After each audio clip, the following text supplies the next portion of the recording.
You would therefore make this statement that a certain sound took place at say 5 seconds past the hour. I would say that it happened at about 2 or 3 seconds past the hour, while the people at the works would say that it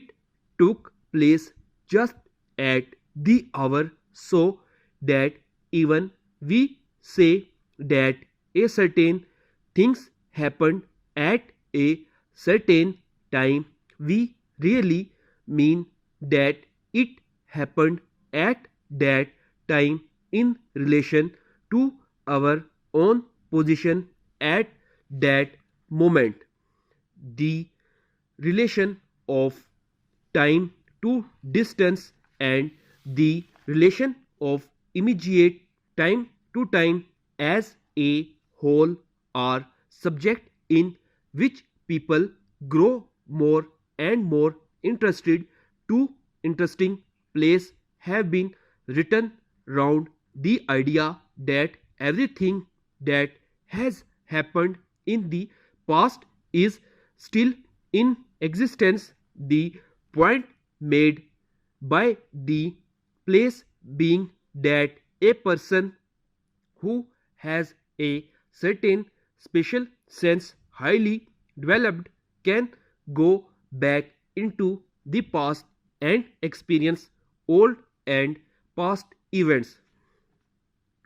But interesting as these ideas may be, there is another and much more usual point of view from which to consider time for all the general purpose of everyday life. We all understand time quite well. We know that each day is made up of 24 hours, that there are never 23 hours to the day and never 25.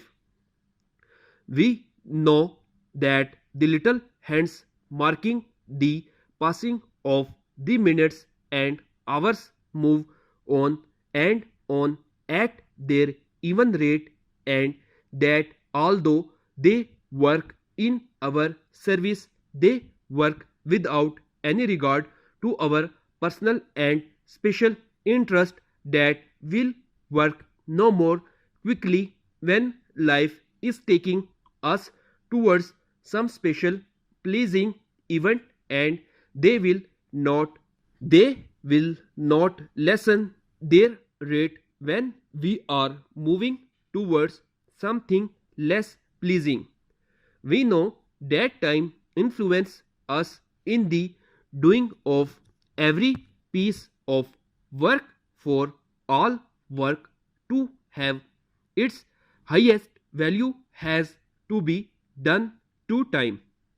The chief who calls the members of the board together for a certain time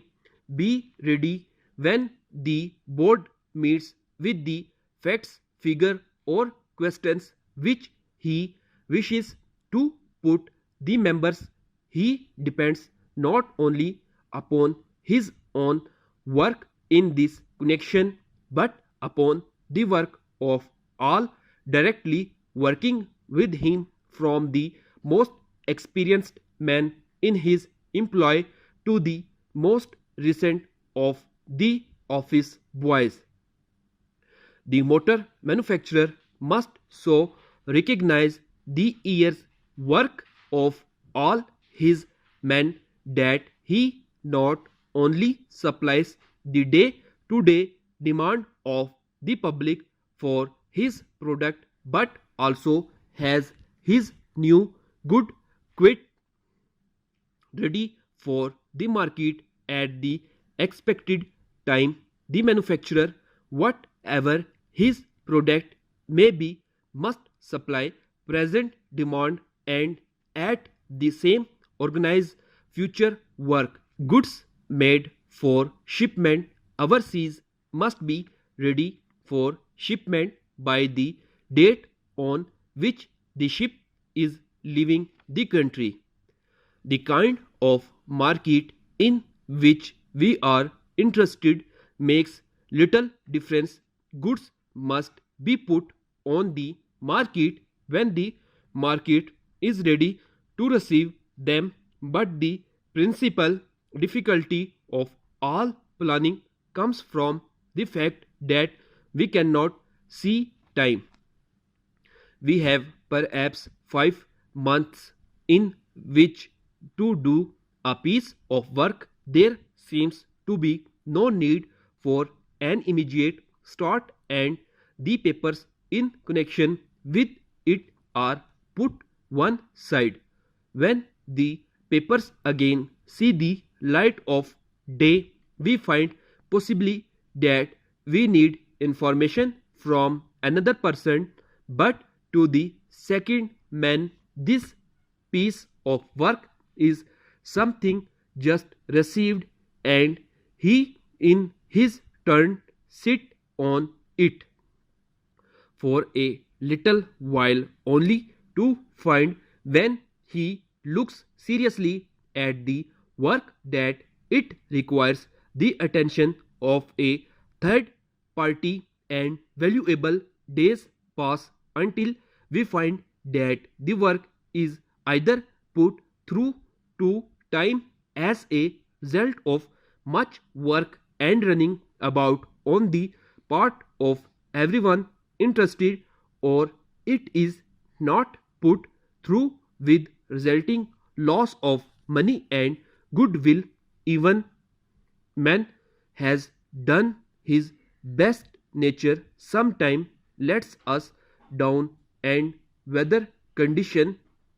hold up trains, plants and ships, and the perfect piece of planning works out less perfectly than we had hoped and expected. Updated dictation के लिए मेरे channel को subscribe करें, like करें और मज़ीद आगे share करें।